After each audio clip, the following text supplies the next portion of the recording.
చెప్పాడు దేవుడు. సో, అలాంటి వాక్యాన్ని మనకిచ్చినందుకు దేవుడికి కృతజ్ఞతాస్తుతులు చెల్లించాలి. సో, దేవుడి వాక్యము ఎప్పుడైనా కూడా గుర్తుపెట్టుకోండి. అది ఆత్మకు బలాన్నిస్తది. ఆత్మకు సామర్థ్యాన్నిస్తది. నీకు తెలియకుండానే లోపల ఆ ఆత్మ శక్తి పెరుగుతుంటా ఉంటది. సో, తెలియకుండానే మనము వాక్యానుసారంగా నడుస్తాం. అందుకే వాక్యం వింటుండగా, చదువుతుండగా గొప్ప గొప్ప అద్భుతాలు జరుగుతాయండి. ఎందుకంటే దేవుడు వాక్యానుసారంగా నడిచే వాళ్ళను ఇగ్నోర్ చేయడు. వాక్యానికి విరుద్ధంగా వెళ్ళే వాళ్ళను పక్కకు పెడితే, వాక్యాన్ని ఇష్టపడే వాళ్ళను, వాక్యాన్ని ప్రేమించే వాళ్ళను, వాక్యానుసారంగా నడిచే వాళ్ళను ఆయన ఎప్పుడు కూడా తక్కువ చూపు చూడడండి. ఓకే. కీర్తన గ్రంథం 119 అధ్యాయం 147 వచ్చాను. తెల్లవారక మునుపే మొరపెట్టి తిని. చూసారా? తెల్లవారక ముందుకే మనం లేసి ప్రార్థించుకొని బైబిల్ చదువుకోవాలి. నీ మాటల మీద నేను ఆశ పెట్టుకొని ఉన్నాను. నువ్వు మార్నింగ్ లేవగానే బైబిల్ ఓపెన్ చేయి. దేవుడు ఏదో ఒక వాక్యం ద్వారా నీతో మాట్లాడతాడు. ఆ వాక్యాన్ని అలాగే మర్చిపోకుండా ఆశ పెట్టుకొనుండు. ఈ దేవుడు నాకు ఈ వాగ్దానాన్ని, వాక్యాన్ని ఇచ్చాడు. ఈ వాక్యాన్ని నా జీవితంలో నెరవేరుస్తాడని ఆశ పెట్టుకొనుండు. సో, తెల్లవారక ముందుకే ఒకసారి లేసి బైబిల్ చదవాలి. మార్నింగ్ లేవగానే బైబిల్ చదువుకొని ప్రార్థించుకోవాలి. నైట్ పడుకునేటప్పుడు బైబిల్ చదువుకొని ప్రార్థించుకోవాలి. సో, అది ఒక క్రమం లాగా పెట్టుకోండి. ఎందుకంటే లేవగానే మనం మొట్టమొదటి ప్రియారిటీ బైబిల్‌కి ఇవ్వాలి. వాక్యానికి ఇవ్వాలి, ప్రార్థనకి ఇవ్వాలి. అంటే దేవుడికి ఇవ్వాలి ప్రియారిటీ. మొట్టమొదట ఆయన నీతిని, ఆయన రాజ్యాన్ని వెతకమన్నాడు. సో, మనం లేవగానే ఫస్ట్ గంట, ఫస్ట్ గడియ, first second, first milli second దేవుడికి స్మరించుకుంటూ లేవాలి. దేవుడితోటే గడుపుతూ లేవాలి. సో, తెల్లవారక ముందుకే మొరపెట్టి తిని. So, morning prayer, early morning prayers powers ఉంటుంది. ఎర్లీ మార్నింగ్ సూర్యుడు రాకముందుకే కొంతసేపు బైబిల్ చదువుకొని, కొంతసేపు ప్రార్థన చేసుకోవడం అలవాటు చేసుకోండి. ఆ రోజుకు సంబంధించిన అన్నిటి గురించి ప్రార్థన చేసుకోండి. ఆ రోజంతా విజయం ఉంటుంది. ఆ రోజంతా సక్సెస్ ఉంటుంది. సో, అందుకే ప్రతిరోజు మార్నింగ్ లేవగానే ప్రేయర్ చేసి బైబిల్ చదువుకోండి. లేకపోతే బైబిల్ చదువుకోనన్నా ప్రేయర్ చేసుకోండి. సో, అప్పుడు ఆ రోజంతా కూడా నీకు విజయవంతంగా ఉంటుంది. నీవిచ్చిన వాక్యము నేను ధ్యానించుటకై నా కన్నులు రాత్రి జాములు కాకమునుపే తెరుచుకొందును. సో, వాక్యం చదువుకోవడానికి ఒకటే గుర్తుపెట్టుకోండి. ఒక టైం అంటూ కాదు. ఫస్ట్ మీరు ఎప్పుడు టైం దొరికితే అప్పుడు వాక్యం చదువుతుండండి. మధ్యాహ్నం ఒక అర్ధగంట టైం దొరికిందా? ఒక వచనం చదువుకోండి, ఒక అధ్యాయం చదువుకొని ప్రార్థించుకోండి. ఈవినింగ్ టైం దొరికిందా? వచనం చదువుకొని ప్రార్థించుకోండి. లేకపోతే రాత్రి దొరికింది, లేకపోతే అర్ధరాత్రి. సో, ఒక ఫిక్స్డ్ టైం అని కాకుండా ఈ టైంకే చదవాలి, ఈ టైంకే చదవద్దని కాదు. నువ్వు ఏ టైంకైనా చదవచ్చు వాక్యము. ఎన్ని సార్లైనా చదవచ్చు వాక్యము. ఎన్ని గంటలైనా చదవచ్చు వాక్యము. దాంట్లో ఫిక్స్డ్ టైం లేదు. సో, రాత్రి చదువుకోవచ్చు, పొద్దున చదువుకోవచ్చు, మధ్యాహ్నం చదువుకోవచ్చు. నీకెప్పుడు సమయం దొరికితే అప్పుడు చదువుకోవచ్చు. సో, నీవిచ్చిన వాక్యము నేను ధ్యానించుటకై నా కన్నీళ్లు రాత్రు జాములు కాకమునుపై తెరుచుకొందును. సో, ఈవినింగ్ కాలం కూడా చదువుకోమంటున్నాడు. మార్నింగ్ లేవగానే చదువుకోమంటున్నాడు. సో, ఏముందండి ఒక వచనం చదువుకోవడానికి? ఏముంది ఒక అధ్యాయం చదువుకోవడానికి? 5-10 నిమిషాల సమయము. 5-10 నిమిషాలలో నీవు ఎంతో నేర్చుకుంటావు. నీ కృపను బట్టి నా మొరను ఆలకింపుము. యెహోవా నీ వాక్య విధులను బట్టి నన్ను బ్రతికింపుము. సో, ఎప్పుడైనా వాక్యం చదివేటప్పుడు మనము అడగాలి. ఈ వాక్యంలో ఉన్నవన్నీ నాకు బోధించు ప్రభువా. ఈ వాక్యానుసారంగా నన్ను నడిపించు ప్రభువా. ఈ వాక్యానికి అనుకూలంగా నన్ను నడిపించు ప్రభువా అని ప్రార్థించండి.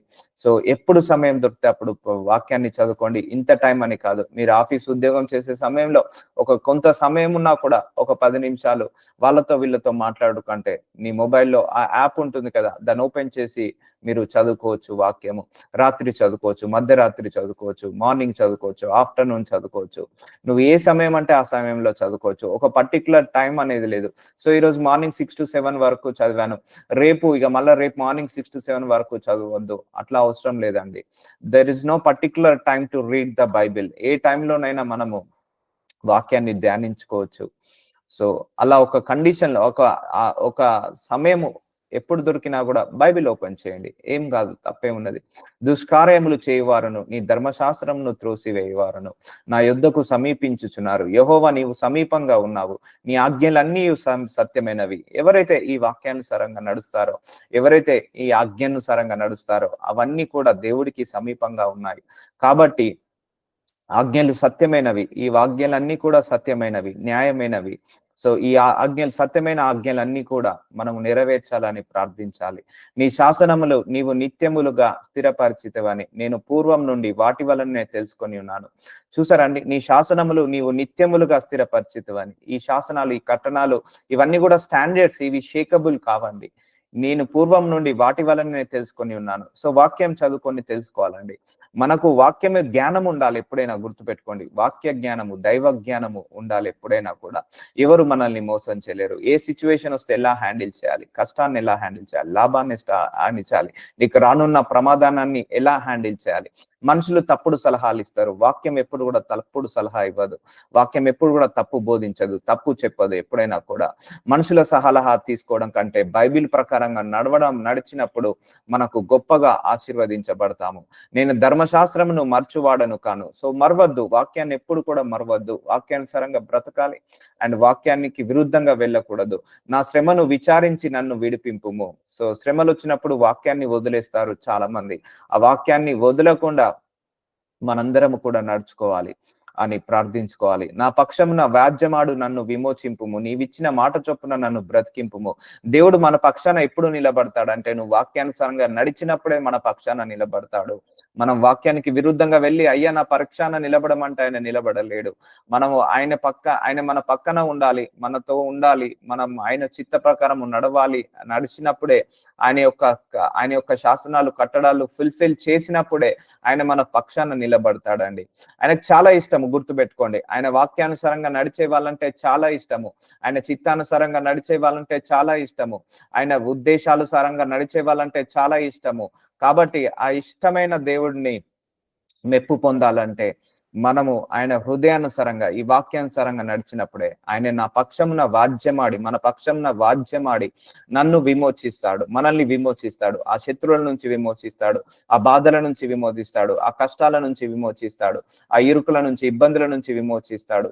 నీవిచ్చిన మాట చొప్పున నన్ను బ్రతికింపుము. సో ఆయన ఇచ్చిన మాట చొప్పున మనల్ని బ్రతికిస్తాడు.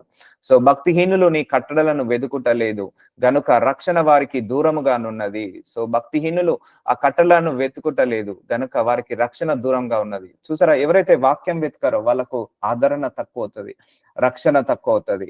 సో భక్తిహీనులట వాక్యాన్ని వెతకరట. సో వాళ్ళకు రక్షణ వారికి దూరంగా ఉన్నది. సో రక్షిస్తుందండి మనము. సో నువ్వు మారుమనసు పొందుకున్నావు సరిపోదండి. ఎవ్రీడే వాక్యానుసారంగా నడవాల్సిందే, వాక్యానికి అనుకూలంగా వెళ్లాల్సిందే, వాక్యాన్ని చదువుకోవాల్సిందే. చాలా మంది చేసే తప్పు ఇక్కడే ఉంది. చాలా మంది మారుమనసు పొందుకుంటారు కానీ వాక్యం చదువుకోరు, బాప్తిజం తీసుకుంటారు, వాక్యానుసారంగా నడవరు. సో వాళ్ళకు రక్షణ దూరంగా ఉంటది. ఎవరైతే భక్తిహీనులు కాక ఎవరైతే ఈ వాక్యాన్ని వెతుకుతారో, ఎవరైతే ఈ వాక్యానుసారంగా బ్రతుకుతారో వాళ్ళకు దేవుడి యొక్క రక్షణ దూరంగా ఉంటది. ఈవెన్ చిన్న పిల్లలైనా పక్క పెట్టండి, పెద్దవాళ్ళైనా, ముసలి వాళ్ళ నుంచి చిన్న పిల్లల వరకు, చిన్న పిల్లల నుంచి ముసలి వాళ్ళ వరకు, వృద్ధుల వరకు కూడా ఈ వాక్యాన్ని ఎవరైతే నేర్చుకుంటారో, ఈ వాక్యానుసారంగా ఎవరైతే నడుస్తారో వాళ్ళు రక్షణలోకి వస్తారు. నేను చాలా మందిని చూసాను, థౌజండ్స్ ఆఫ్ పీపుల్.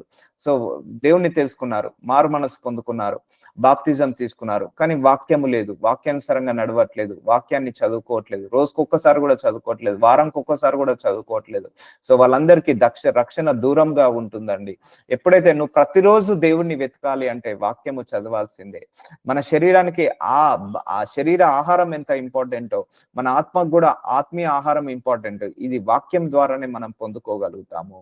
సో వెతకాలి మనం ఎప్పుడు కూడా వాక్యాన్ని.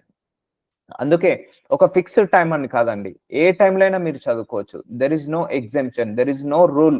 రోజు ఒక 10 నిమిషాలే చదువుకోవాలి వాక్యము, అర్ధగంటే చదువుకోవాలి వాక్యము, లేకపోతే గంట సేపే వాక్యం చదువుకోవాలి, మళ్ళీ రేపు గంట దాకా చదువుకోవద్దు. అలా టైం లాగా పెట్టుకోకండి వాక్యము.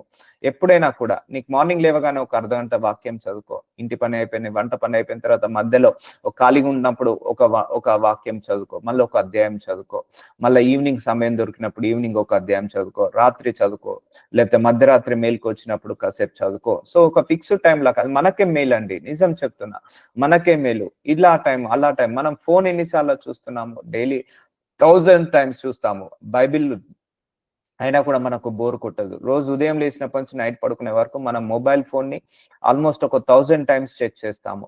సో ఇట్స్ ఓకే, చేయండి, తప్పు లేదు. కానీ అట్లీస్ట్ ఒక డైలీ ఒక 3-4 టైమ్స్ అన్న బైబిల్ ఓపెన్ చేస్తే తప్పు లేదు కదా. సో అలా ఫిక్స్డ్ టైం కాకుండా ఎనీ టైం అట్లా మెడిటేట్ చేస్తుండండి, వాక్యాన్ని చదువుతుండండి. మనకే మంచి మేలు అండి, మనకే మేలు. మనకు రక్షణని ఇస్తుంది వాక్యము. సో అందుకే చాలా మంది మారుమనసు పొందుకున్న తర్వాత వాక్యానుసారంగా నడిచే వాళ్ళు చాలా తక్కువ మంది అండి. గుర్తుపెట్టుకోండి. లక్షల మంది మారుమనసు పొందుకుంటున్నారు. కానీ అందులో ఎంతమంది వాక్యానుసారంగా నడుస్తున్నారు? ఎంతమంది వాక్యాన్ని వింటున్నారు? ఎంతమంది వాక్యాన్ని చదువుకుంటున్నారు? ఎంతమంది వాక్యానికి అనుకూలంగా వెళ్తున్నారు? సో ఇవన్నీ కూడా మనము గ్రహిస్తే చాలా తక్కువ మంది. అందుకే పిలిచిన వాళ్ళు అనేక మంది, కానీ ఎన్నుకోబడ్డ వాళ్ళు కొంతమంది అంటాడు దేవుడు. సో మనం ఎన్నుకోబడ్డ వారి గుంపులో ఉండాలి. ఇప్పుడు పరలోక రాజ్యాన్ని కూడా అందరిని పిలుచుకున్నారు. కానీ అందరు ఎత్తబడే గుంపులో ఉంటారా? ఉండలేరు. అందుకే పరలోక రాజ్యానికి అందరిని పిలుచుకుంటున్నాడు. కానీ ఎత్తబడే గుంపులో కొంతమందే ఉంటారు. సో ఎవరైతే వాక్యానుసారంగా నడుస్తారో వాళ్ళందరూ 100% ఎత్తబడే గుంపులో ఉంటారు. సో వాక్యానికి విరుద్ధంగా ఎప్పుడు వెళ్ళొద్దు. అవునండి, ఈ శాసనాలు మనకు చాలా కఠినమైనది.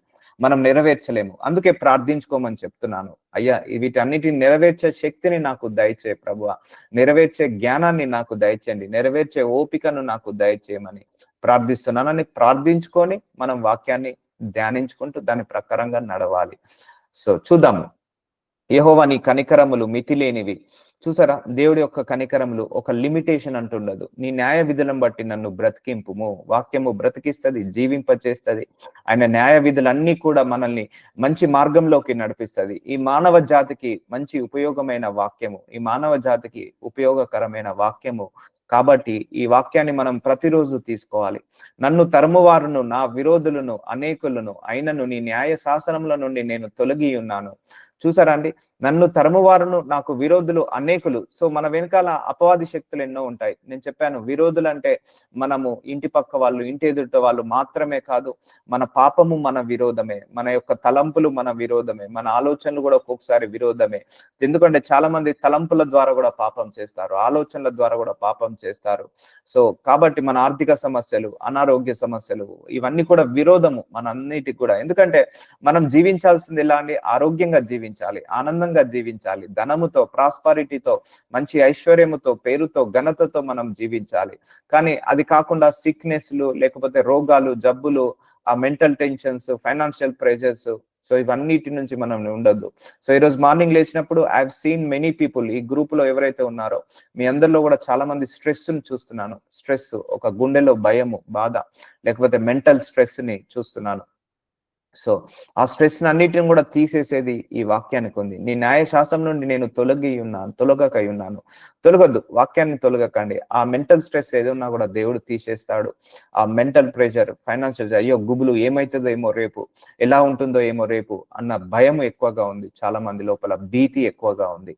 ఆ భీతిని, ఆ భయాన్ని కూడా తీసివేస్తుంది. అది శత్రువు చేస్తున్న పన్నాగము. సో మన వెనకాల అపవాది శక్తులు ఎన్ని ప్రయోగాలన్నా చేయనివ్వండి, అవన్నీ కూడా ఫేర్ అవుట్ అయిపోతాయి, అవన్నీ నల్లిఫై అవుతాయి. ఈ వాక్యాన్ని పట్టుకున్నప్పుడు నువ్వు అవన్నీ కూడా ఖండించవచ్చు, వాటన్నిటిని కూడా విడుదల పొందవచ్చు. ఎందుకంటే ఈ వాక్యాన్ని కూడా అపవాది భయపడతాడు. గుర్తుపెట్టుకోండి, ఈ వాక్యానుసారంగా నడిచే వాళ్ళంటే అపవాదికి మస్తు భయం, చాలా భయపడతాడు. ఎందుకంటే ఈ వాక్యము క్షమించే గుణం ఉందా అనుకోండి, క్షమించే గుణం ఉన్న వాళ్ళు అపవాదికి గజగజ వణుకుతాడట అండి. క్షమించే గుణం ఉన్న వాళ్ళంటే అపవాది తట్టుకోలేడట. అండ్ ప్రేమించే గుణం ఉన్నదంటే అపవాది తట్టుకోలేడట. సో ఎందుకంటే ది మోస్ట్ పవర్ఫుల్ పీపుల్, ఎందుకంటే క్షమించలేని గుణం ఉన్నప్పుడు ఏమవుతుంది తెలుసా అండి? వాడు కమ్యూనికేట్ లో ఉంటాడు. ఎప్పుడైతే నువ్వు క్షమిస్తావో అపవాది నీతో కమ్యూనికేషన్ లో ఉండడు. ఎప్పుడైతే నువ్వు క్షమించలేని గుణంలో ఉంటావో అప్పుడే అపవాది నీతో కమ్యూనికేటర్ లో ఉంటాడు.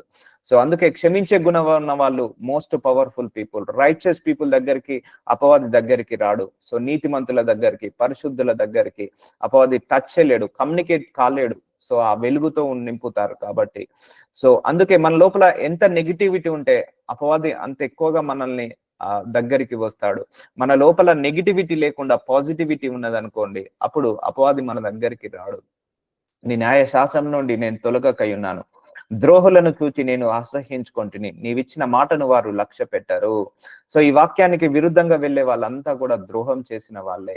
ఎందుకంటే చెప్తాను వినండి, మనము వాక్యానుసారంగా నడుస్తున్నప్పుడు మనం ఒక్కోసారి టాలీ చేసుకున్నాం అనుకోండి, ఎవరు తప్పు చేస్తున్నారో, ఎవరు పొరపాటు చేస్తున్నారో అది ఈజీగా తెలిసిపోతుంటా ఉంటది. మనము అసహించుకోవాలి కొన్ని మార్గాలను, ఆ వ్యభిచారాన్ని అసహించుకోవాలి, ఆ దొంగతనాన్ని అసహించుకోవాలి, ఆ నేరాలను, ఘోరాలను, మోసాలను, అన్యాయాలను, అక్రమాలను అసహించుకోవాలి. అవన్నిటిని కూడా అసహించుకున్నప్పుడు మనకు ఈ యొక్క నీతి, నిజాయితీ, పరిశుద్ధత ఇవన్నీ కూడా పెరుగుతుంటాయి. అందుకే ద్రోహులను చేసి నేను అసహించుకుంటాను, నీవిచ్చిన మాటను వారు లక్ష్య పెట్టరు. సో మనము యాక్సెప్ట్ చేయాలి వర్డ్ ఆఫ్ గాడ్ ని మనం ఫుల్ఫిల్ చేయాలి. యెహోవా చిత్తగించుము, నీ ఉపదేశములు నాకెంతో ప్రీతికరములు, నీ నీ కృప చొప్పున నన్ను బ్రతికింపుము. సో నీ ఉపదేశములు ఎప్పుడైనా కూడా ఈ వాక్యాలన్నీ కూడా ఇష్టపడాలి, ప్రేమించాలని చెప్పాను కదా. సో ఇష్టపడి ప్రేమించినప్పుడు ఇంకా నువ్వు మహా అద్భుతాన్ని చూస్తావు. నీ వాక్య సారాంశము సత్యము. సో ఈ వాక్యం ఎప్పుడు కూడా సారాంశము, అందులో ఉన్న ఆ ఇంటర్ప్రిటేషన్, వాక్యంలో ఉన్న మర్మాలు అన్ని కూడా సత్యము. నీవు నియమించిన న్యాయ విధులన్నీ నిత్యము నిలుచును. సో ఈ స్టాండర్డ్స్ ని ఎవరు కూడా షేకబుల్ చేయలేరండి. దీన్ని ఎవరు కూడా మార్చలేరు. ఏ మానవుడు మార్చలేడు, ఏ శక్తి కూడా మార్చలేదు. ఇవన్నీ ఒక స్టాండర్డ్ లెవెల్స్ ఇచ్చేశాడు దేవుడు. సో పరలోకంలో అయినా భూలోకంలో అయినా కూడా స్థిరకాలము నిలబడేది వాక్యమే. చెప్పాడు దేవుడే, ఈ భూలోకాన్ని ఒకరిని తుడిచివేస్తాను, ఆకాశాన్ని తుడిచివేస్తాను, కానీ నా వాక్యాలను తుడిచివేనన్నాడు. సో ఆయన మాట మారని దేవుడు, మార్పు లేని దేవుడు. అలాగే బైబిల్ కూడా మారదు, మార్పు లేనిది. సో బైబిల్ ని అంతగా తీసుకోవాలి, రిసీవ్ చేసుకోవాలి. ఎప్పుడైనా కూడా మనం వాక్యంతో నిండుకోవాలి. సో అధికారులు నిర్ణీతముగా నన్ను తరుముదురు, సో అయినను నీ వాక్య భయము నా హృదయమందు నిలిచినది. సో వాక్యాన్ని మనసులో పెట్టుకోవాలి. అప్పుడు దేవుడు అంటే భయభక్తులు పెరుగుతుంది. సో నిర్ణీతంగా తరుముదురు. సో ఎవరు తరిమినా, దుష్టుడు తరిమినా, దుర్మార్గుడు తరిమినా, ఆ వాక్యాన్ని హృదయంలో పెట్టుకోండి. సో దావీదును చూద్దాము. సౌలు తరుముతున్నాడు, ఆయన దావీదు వాక్యాన్ని మెడిటేట్ చేస్తుండేవాడు, వాక్యాన్ని చదువుకునేవాడు. సో వాక్యాలను రాసేవాడు, ఆ మెడిటేట్ చేసినవాడు. ఒక సందర్భం వచ్చింది దావీదుకి, ఆ శత్రువు చేతికి చిక్కినా కూడా చంపలేకపోయాడు. సో ఎందుకు? వాక్యంలో నిల్చున్నాడు. అమ్మో, అభిషిక్తుని ముట్టద్దు అని దేవుడు చెప్పాడు కాబట్టి అభిషిక్తుని ముట్టను అని వదిలేశాడు. నీ వాక్య భయము నా హృదయమందు నిల్చుచున్నది. విస్తారమైన దోపు సొమ్ము సంపాదించిన వాని వలె నీవిచ్చిన మాటను బట్టి నేను సంతోషించుతున్నాను. చాలా మంది విస్తారమైన ధనాన్ని సంపాదిస్తారు. సో అలాగే మనం విస్తారమైన ఈ బైబిల్ జ్ఞానాన్ని సంపాదించుకొని మనం సంతోషించాలి. అన్ని ఉండాలండి, గుర్తు పెట్టుకోండి. సో జీవితం అంటే దేవుడే చెప్పాడు కదా, ఆత్మలో వర్ధిల్లుచుండగా అన్ని విషయాలలో వర్ధిల్లాలి. మనం వాక్యంలో ఎదగాలి, దేవుళ్ళు ఎదగాలి, ఆత్మలో ఎదగాలి, ఆత్మీయంగా ఎదగాలి, ప్రార్థనలో ఎదగాలి, ఆరాధనలో ఎదగాలి, స్తుతిలో ఎదగాలి, ఇంకా దైవ జ్ఞానంలో ఎదగాలి, అలాగే ధనంలో ఎదగాలి, ఐశ్వర్యంలో ఎదగాలి, శాలరీలో ఎదగాలి, పేరులో ఎదగాలి, ఘనతలో ఎదగాలి, ఆరోగ్యంలో ఎదగాలి, సంతోషంలో ఎదగాలి, ఆనందంలో ఎదగాలి. సో ఇలా కంప్లీట్ ప్యాకేజ్. సో ఇలా మనం అన్ని విషయాలలో తృప్తి. నువ్వు ఆశపడ్డప్పుడు దేవుడు వాటిని రిలీజ్ చేస్తాడు. సో నువ్వు ఆశపడు, నేను అన్ని విషయాలలో ఎదగాలి ప్రభువా, నాట్ ఓన్లీ వన్, అన్ని ఏరియాస్ లో ఎదగాలి. ఇటు స్పిరిచువల్ గా స్ట్రాంగ్ కావాలి, ఇటు ఫిజికల్ గా స్ట్రాంగ్ కావాలి, ఎమోషనల్ గా స్ట్రాంగ్ కావాలి, ఫైనాన్షియల్ గా స్ట్రాంగ్ కావాలి, అన్ని విషయాలలో స్ట్రాంగ్ కావాలి అని ప్రార్థించుకోండి. అబద్ధము నాకు అసహ్యము, అది నాకు హేయము, నీ ధర్మశాస్త్రము నాకు ప్రీతికరము. సో ధర్మశాస్త్ర ప్రకారం నడుస్తున్నప్పుడు నీకు అర్థమవుతుంది ఏది అబద్ధము, ఏది నిజం, ఏది పాలు, ఏది విషము, ఏది అమృతము, ఏది చీకటి, ఏది వెలుగు, ఏది నీతి, ఏది నిజాయితీ, ఏది న్యాయము, ఏది అన్యాయము. ఇవన్నీ కూడా అర్థము చేపించే శక్తి వాక్యానికి ఉందండి. అందుకే వాక్యము ప్యూరిటీని తీసుకొస్తుంది, పవిత్రతను తీసుకొస్తుంది, ప్యూరిఫైని తీసుకొస్తుంది. స్వచ్ఛమైన పాలు అవి, ఒక కొబ్బరి నీళ్ళ లాంటిది.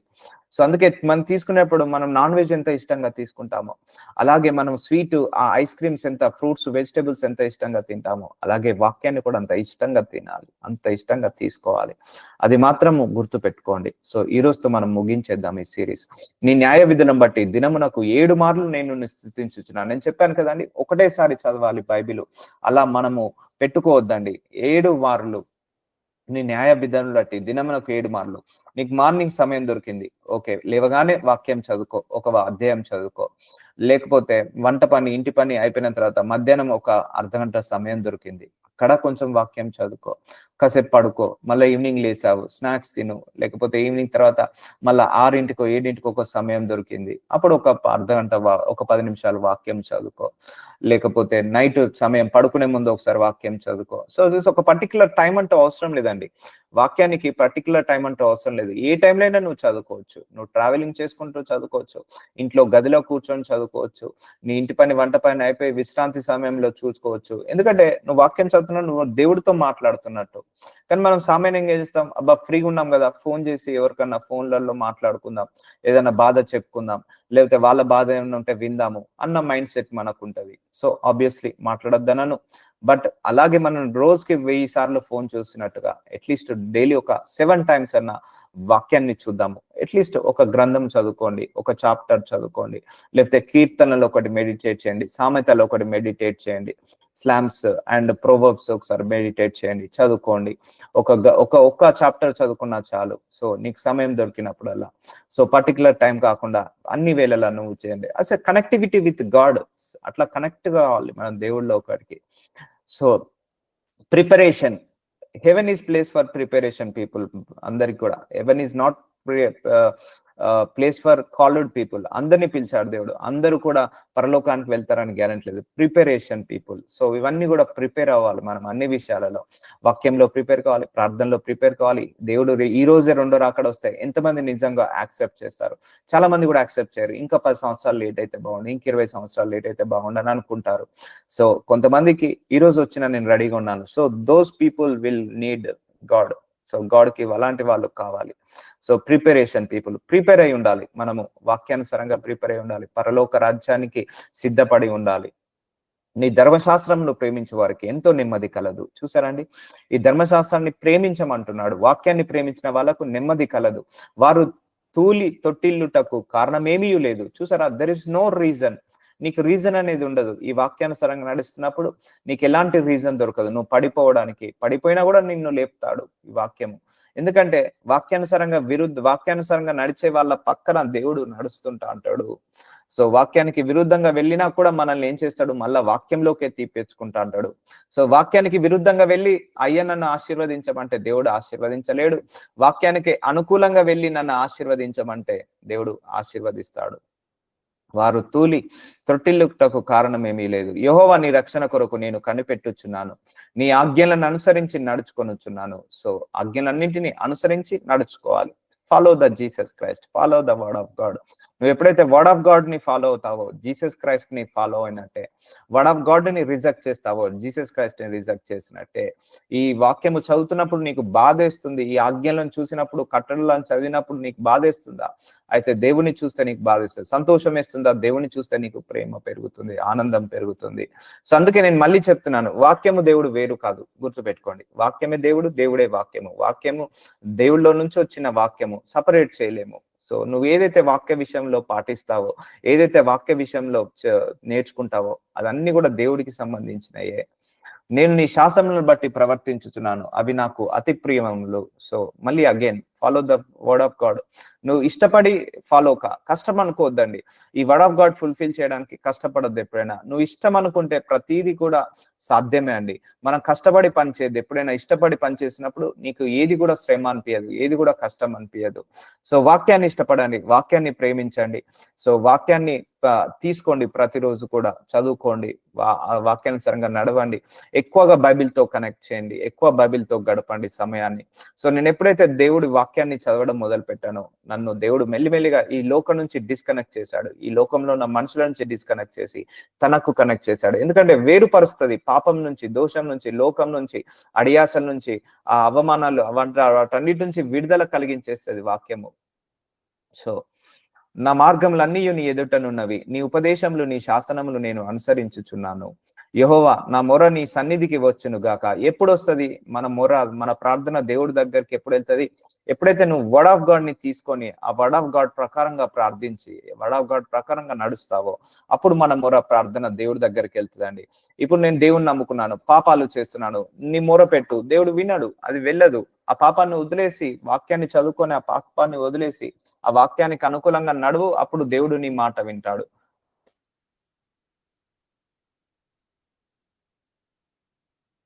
సో ఈ వాక్యము మనకేం చేస్తుంది? వివేకాన్ని ఇస్తుంది, జ్ఞానాన్ని ఇస్తుంది, తెలివిని ఇస్తుంది, సో బుద్ధిని ఇస్తుంది, మంచితనాన్ని ఇస్తుంది, మానవత్వాన్ని ఇస్తుంది. అండ్ ఏదైనా కష్టం వచ్చినప్పుడు ఎలా హ్యాండిల్ చేయాలి, శత్రువులను ఎలా డీల్ చేయాలి, స్ట్రాంగ్నెస్ కూడా ఇస్తుంది. గుర్తుపెట్టుకోండి, ఈ వాక్యం నేను చదివిన తర్వాత నాకు ఒక స్ట్రాంగ్నెస్ వచ్చింది, ఒక హోల్నెస్, ఒక ధైర్యము. ఎవరు వచ్చినా కూడా ఎదిరించగలగచ్చు, ఏది వచ్చినా కూడా, ఏ శ్రమ వచ్చినా కూడా మనం ఎదిరించవచ్చు. వచ్చిన శ్రమలు, వచ్చిన పరీక్షలను మనము ఎదుర్కోవచ్చు, ఢీ కొట్టొచ్చు అని మనం చేయొచ్చు. నా విన్నపము నీ సన్నిధిని చేరనిమ్ము, నీవిచ్చిన మాట చొప్పున నన్ను విడిపింపుము. నా విన్నపము నీ సన్నిధిని చేరనిమ్ము. ఎప్పుడు చేరుతుంది మన ప్రేయర్ రిక్వెస్ట్లు? ఈ వాక్యానుసారంగా నీ మాట చొప్పున నన్ను విడిపింపుము. అందుకే నువ్వు ప్రార్థించేటప్పుడు కూడా ఈ ఒక్క అంశం ప్రార్థించండి. నీ వాక్యానుసారంగా నన్ను ఆశీర్వదించు ప్రభువా అని ప్రార్థించండి. సో దేవుడు నీ వాక్యానుసారంగా ఆశీర్వదిస్తాడు. నువ్వు అడిగేటప్పుడు కూడా వాక్యానుసారంగా అడుగు. దేవుడు తప్పకుండా ప్రార్థనను వింటాడు. నీవు నీ కట్టడలను నాకు బోధించుచున్నావు. నా పెదవులు నీ స్తోత్రమును ఉచ్చరించును. సో నువ్వు బైబిల్ చదువుతున్నావు అంటే దేవుడే నిన్ను కూర్చోబెట్టి పాయింట్ టు పాయింట్ నేర్పిస్తాడు. నాకు అలాగే చేశాడండి. నేను వాక్యం చదువుతున్న ప్రతిసారి కూడా పాయింట్ టు పాయింట్ పరిశుద్ధాత్మ దేవుడు నాకు నేర్పించేవాడు, బోధించేవాడు, రివీల్ చేసేవాడు. ఓహో! ఇక్కడ ఈ మర్మం ఉందా, ఇక్కడ ఇది రాయబడి ఉందా, అక్కడ అది రాయబడి ఉందా, దీనికి కనెక్టివిటీ అక్కడ ఉందా. సో ఇవన్నీ కూడా నేర్పిస్తాడు. సో నువ్వు ఎంత ఆశతో అడుగుతావో దేవుడు కూడా అంత ఆశతో నీకు రిప్లై ఇస్తాడండి. అంత అంత వేగంగా రిప్లై ఇస్తాడు. నువ్వు ఎంత ఆశతో నువ్వు బ్రతుకు ఏంటిది ఆశ పెట్టుకుంటావో అంత ఆశగా దేవుడు నీ ఆశపడ్డ ప్రాణాన్ని తృప్తిపరుస్తాడు. నీ ఆజ్ఞలన్నీ న్యాయములు. సో దీంట్లో అబద్ధం లేదు. నీ వాక్యములు గూర్చి నా నాలుక పాడును. సో దేవుడికి స్తోత్రాలు చెల్లించండి.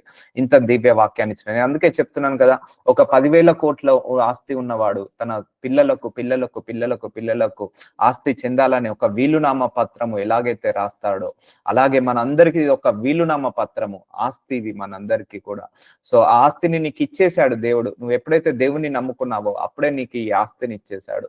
ఇక నీకు ఇచ్చేసాను నీ చేతికి. ఇక నువ్వే చూసుకో, నువ్వే మాట్లాడుకో, నువ్వే ఆడుకో, నువ్వే పాడుకో, నువ్వే శ్రమలను జయించు. నేను చేయాల్సింది ఏమీ లేదు. నువ్వు నా దగ్గరికి రావాల్సిన అవసరం లేదు. నీకు ప్రార్థననిచ్చాను, వాక్యాన్ని ఇచ్చాను, విశ్వాసాన్ని ఇచ్చాను. సో నీతిని పరిశుద్ధతను నేర్పించాను, చీకటి ఏంటిదో వెలుగును ఏంటిదో నేర్పించాను. ఇక నువ్వే శ్రమలు వచ్చినప్పుడు నువ్వే జయించుకుంటూ ముందడికి వెళ్ళు. నీ విశ్వాస పోరాటాన్ని తుదముట్టించు అని అంటాడు దేవుడు. సో నీకు రోగం వచ్చిందా, ఆల్రెడీ నీ కోసం మెడిసిన్స్ తయారు చేశాను, వేసుకో. సో ప్రేర్ చేసుకొని వేసేసుకో. థ్యాంక్స్ ప్రభువా నా కోసం ఈ మెడిసిన్ తయారు చేసినందుకు. నీ కష్టం వచ్చిందా, థ్యాంక్స్ ప్రభువా నాకు ఈ బైబిల్ ఇచ్చినందుకు థ్యాంక్స్. ఈ కష్టం ద్వారా నాతో మాట్లాడండి, నా కష్టానికి తగ్గట్టుగా మాట్లాడతాడు. సో అన్ని చేశాడు. God has done everything for us. ఆయన దగ్గర నుంచి ఏం పెండింగ్ లేదు, మన నుంచే పెండింగ్. సో నేను నీ ఉపదేశములు కోరుకొని ఉన్నాను, నీ చెయ్యి నాకు సహాయము అగును గాక. ఉపదేశములు కోరుకొని ఉన్నాను. చూసారండి, నువ్వు కోరుకోవాలి వాక్యాన్ని, అప్పుడే ఆయన చెయ్యి నీకు సహాయంగా ఉంటుంది. సో అన్నాడు యోసేపు అంత గొప్పగా ఎందుకు ఆశీర్వదించబడ్డాడు? ఆయన వాక్యానికి అనుకూలంగా వెళ్ళాడు. దేవుడు అంటే భయభక్తులు కలిగి ఉన్నాడు, అందుకే అంత గొప్పగా ఆశీర్వదించబడ్డాడు. సో యెహోవా నీ రక్షణ కొరకు నేను మిగులు ఆశపడుచున్నాను. నీ ధర్మశాస్త్రము నాకు సంతోషకరము. నీవు నన్ను బ్రతికింపుము, నేను నిన్ను స్తుతించదను. నీ న్యాయ విధులు నాకు సహాయం లగును గాక. సహాయం చేస్తుంది. వర్డ్ ఆఫ్ గాడ్ నీ మనసుని కంఫర్ట్ చేస్తుంది, నీకు హెల్ప్ చేస్తుంది, నిన్ను ఓదారుస్తుంది, నీ కన్నీళ్లను తుడుస్తుంది, నీకు సమాధానం ఇస్తుంది, సాక్ష్యం ఇస్తుంది, నీకు బలాన్ని ఇస్తుంది, ధైర్యాన్ని ఇస్తుంది ఈ వర్డ్ ఆఫ్ గాడ్ ఎప్పుడైనా కూడా. చాలా మంది చదువుకోక నశించిపోతున్నారు. అందుకే దేవుడు అన్నాడు నా జనులు నా జ్ఞానం లేక నశించిపోతున్నారు అన్నాడు. సో ఈ జ్ఞానం ఉన్నవాడు ఎవడు నశించిపోడు అండి. వాక్య జ్ఞానం ఉన్న వాళ్ళు, వర్డ్ ఆఫ్ గాడ్ ఉన్న వాళ్ళు ఎప్పుడు కూడా నశించిపోరు. సో తప్పిపోయిన గొర్రెవలె నేను త్రోవ విడిచి తిరిగి తిని. చూసారా అండి, తప్పిపోయిన గొర్రెవలె నేను త్రోవ విడిచి తిరిగి తిని. సో నీ సేవకుని వెదకి పట్టుకొనుము, ఎందుకనగా నీ ఆజ్ఞలు మర్చువాడను కాను. సో మనము తప్పిపోకుండా ఆపివేస్తుంది. ఒక గొర్రె కాపరి లేకుండా ఎలాగైతే తప్పిపోతుందో, ఎటు పోవాలో ఎటు పోవద్దో తెలియదు. సో మనకు కూడా ఈ వాక్యం లేకపోతే ఏ నిర్ణయం తీసుకోవాలి, ఎటు వెళ్ళాలి, ఎటు వెళ్ళొద్దు, ఏం ఆలోచించాలి, ఏం ఆలోచించద్దు, ఏ క్రియలు చేయాలి, ఏ క్రియలు చేయొద్దు, ఇవన్నీ కూడా మనకు ఈ వాక్యము నేర్పిస్తుంది అన్నట్టు. సో మనం తప్పిపోకుండా ఆపివేస్తుంది ఈ వాక్యము. సో అపోస్తుల కార్యంలో 2వ అధ్యాయం 40వ వచనము, ఇంకను అనేక విధములైన మాటలతో సాక్ష్యమిచ్చి ఆనాడు అపోస్తులు వాక్యాన్ని బోధిస్తున్నప్పుడు చూడండి ఏమైందో, మీరు మూర్ఖులకు ఈ తరము వారికి వేరే రక్షణ పొందుడని వారికి హెచ్చరించెను.